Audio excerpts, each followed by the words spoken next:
Cette vidéo fait suite à beaucoup de messages privés que j'ai reçus récemment sur quelle est la meilleure méthode, que ce soit swing ou scalping.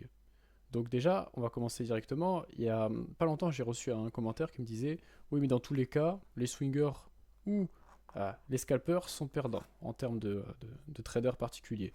Et cette personne-là a totalement raison. Maintenant, on sait une chose, et ça je pense que les débutants l'ont très bien compris également, bah, le trading c'est psychologiquement quelque chose de très compliqué. Donc pourquoi vouloir se rajouter des difficultés à faire du swing trading? Bon, comme vous l'avez compris, moi je suis un swinger et clairement je vous dis, petit spoiler avant que j'annonce mes arguments, pour moi le scalping est bien sûr la méthode de trading la plus compliquée psychologiquement en fait dans tous les domaines. Et donc vous avez beaucoup plus de chances d'échouer en scalping qu'en swing. Et ça, il n'y a pas de statistiques évidemment, parce qu'il faudrait demander à tous les brokers. Bon, bref, on peut pas avoir de statistiques là-dessus fiables. Maintenant, c'est un constat personnel que j'ai fait depuis que j'ai débuté le trading. Ça fait très longtemps, donc je le vois clairement.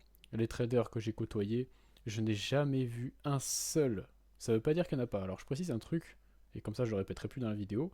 Je ne dis pas que aucun trader n'est rentable en scalping. Je dis juste que c'est la méthode de trading, et ça j'en suis persuadé, c'est du vécu, où il y a le moins de personnes rentables, clairement. Pourquoi? On commence directement, les scalpers veulent avoir une entrée au pips près. Et oui, parce que un scalper, ce qu'il cherche, c'est des SL de 2 pips, 5 pips. Donc qu'est-ce qu'il va faire? Il va rentrer sur... Il faut que le prix réagisse direct au micro-centime près. Et ce que je dis souvent, c'est comment vous pouvez savoir que le prix va réagir au pips près? On peut pas savoir en fait, c'est impossible. Et c'est bien ça le problème du scalping, c'est que vous ne laissez pas le prix respirer. Je vous donne un exemple, par exemple, banal. Voilà, vous êtes dans la zone grise, c'est une zone HTF que vous avez sélectionnée, très bien. Après, vous avez réaction de prix, ok. Admettons, je sais pas, bon, vous êtes un scalper, vous voyez ici, vous dites ok, je suis vendeur, et là je suis dans une zone intéressante. Je vais vendre potentiellement le prix ici s'il me fait ce que je recherche techniquement. Ok, très bien, vous avez fait votre analyse fondamentale, vous êtes baissier sur la paire, ok. Et là, vous placez votre SL de 5 pips. Le problème, c'est quoi? Admettons, là, on est en unité de temps H1. Admettons, hein, voilà, c'est... Admettons. Donc forcément, le scalper, lui, va descendre en une minute pour trouver une figure. Très bien. Mais là, le prix, qui vous dit qu'il va réagir pile poil ici? Il peut très bien réagir là, et après partir. Mais donc, fondamentalement parlant, et même techniquement parlant, vous aviez raison, le prix allait chuter. Mais vous, vu que vous avez voulu être trop gourmand à avoir un SL qui est extrêmement bas, mais vraiment 5 pips, c'est... Enfin, je sais pas comment c'est possible d'avoir un SL si bas, parce que vous voulez un gros RR, encore une fois, c'est toujours pareil, c'est la gourmandise. Et c'est ça le problème du scalping, c'est ça peut vous pousser à l'overtrading. Ok. C'est-à-dire que, par exemple, c'est pas la même approche.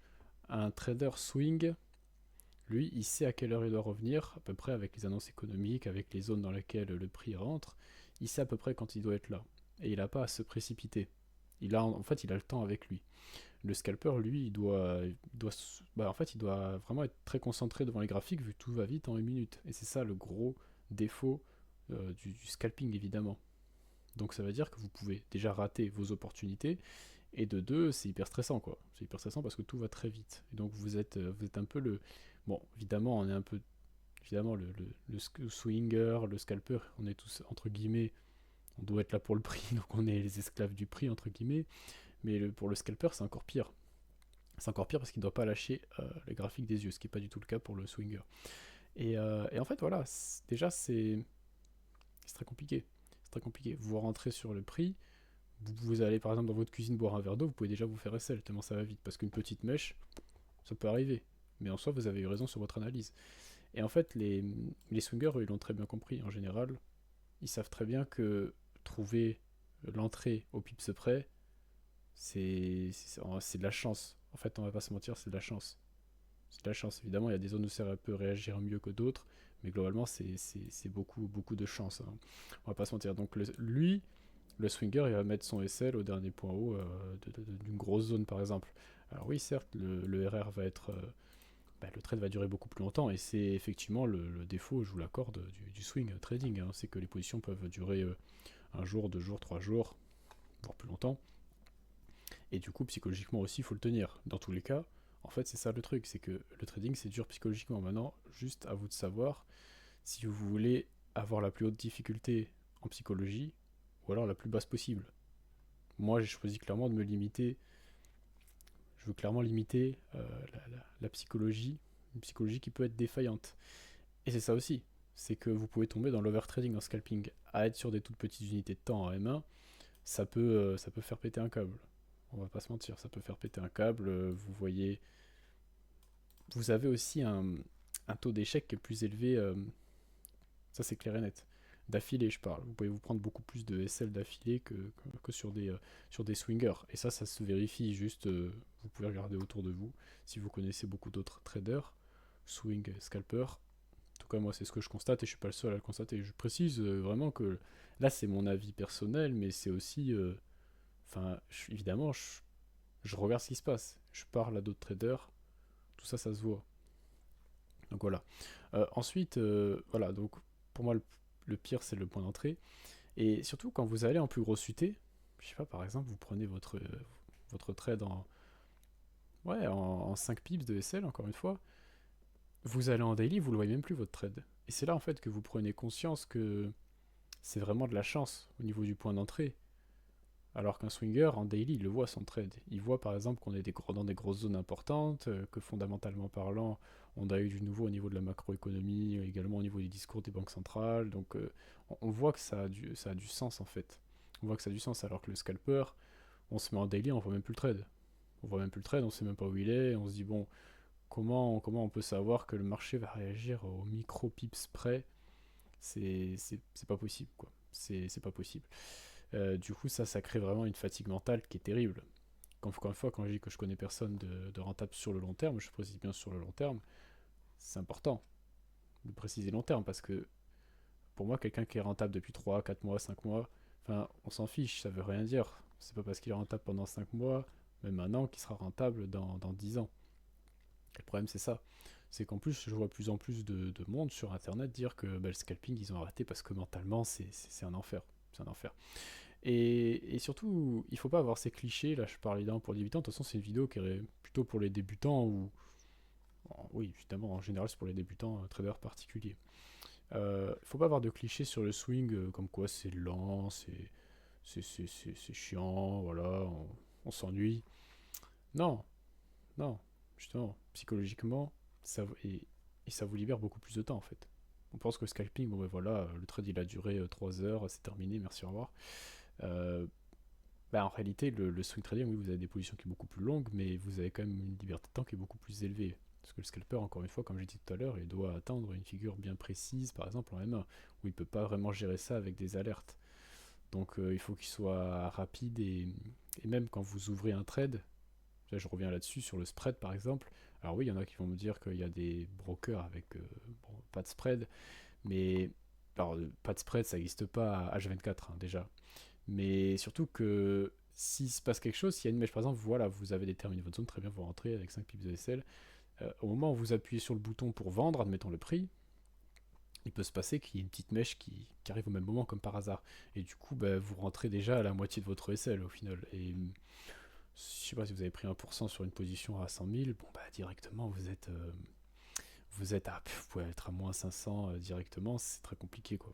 Donc voilà, mentalement c'est un enfer. Et pareil, les opportunités, en nombre d'opportunités, il y a beaucoup d'opportunités également en swing trading, hein.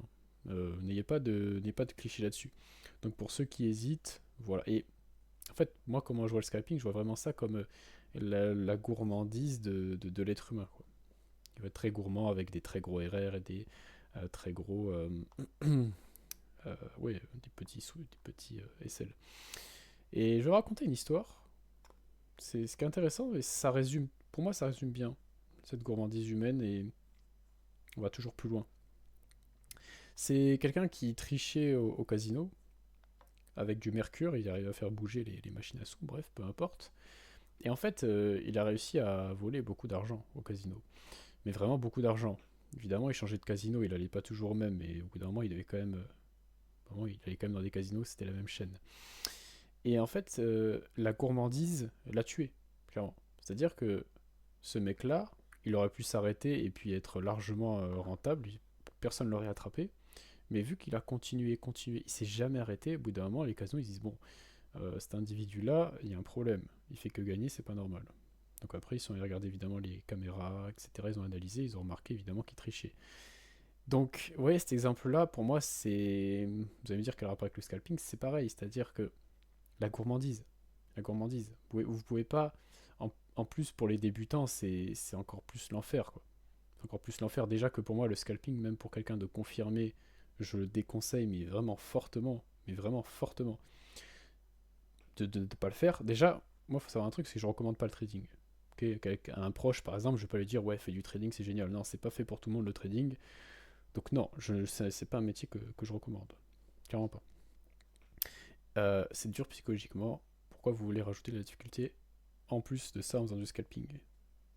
Vous voulez directement, quand vous êtes débutant, prendre le marché au micro pips près. Et vous pensez honnêtement que vous allez y arriver? Non, vous allez pas y arriver. Je vous le dis clairement, ça va être un enfer, mais il faut passer par là, je pense que c'est important. Je pense évidemment que c'est important. Comme ça, après qu'on a trouvé notre méthode de trading, on va savoir que bah, ça, c'est pas la solution. Le scalping, c'est pas la solution. On le saura. Donc, c'est évidemment nécessaire de passer par là. Et puis voilà, et pour ceux qui sont intéressés à l'analyse fondamentale, qui est pour moi également primordial hein, pour avoir une direction de marché et pas faire n'importe quoi, vous pouvez regarder, pour ceux qui débutent, j'ai sorti une formation sur YouTube, dans ma playlist, où j'explique les bases de l'analyse fondamentale. Et pour ceux qui sont plus confirmés, et donc qui auront vu ces vidéos-là, pour passer au niveau supérieur, évidemment, c'est pas. Je déconseille aux débutants pour ça, d'abord, vous regardez ces vidéos. Une fois que vous les avez comprises, vous serez apte à rejoindre mon programme. Là, vous voyez, je vous explique les différents modules de ce qui vous attend. Voilà. Également, vous avez accès à un groupe Discord où je publie mes analyses et je réponds à vos questions.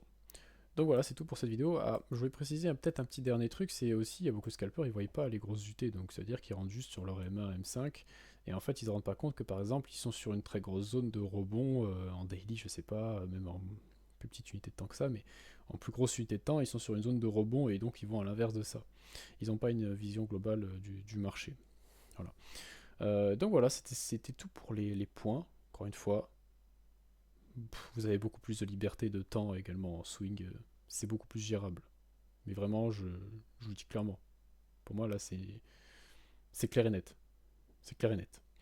Et encore une fois, voilà, je dis pas qu'il n'y a aucun scalper rentable, je dis juste que clairement, c'est le mode de trading où il y a le moins de personnes rentables.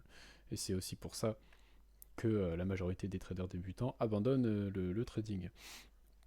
Et voilà, et cette vidéo, encore une fois, bon, bah, ceux qui ont déjà leur mode de trading, qui font déjà du swing, évidemment, elle vous a servi à rien. Mais c'est important. Il y a plein de gens qui sont perdus, et pour moi, cette vidéo est d'utilité publique, il fallait que je la fasse. Maintenant, on va passer à autre chose, évidemment. Merci beaucoup d'avoir suivi la vidéo, et on se retrouve pour une prochaine fois.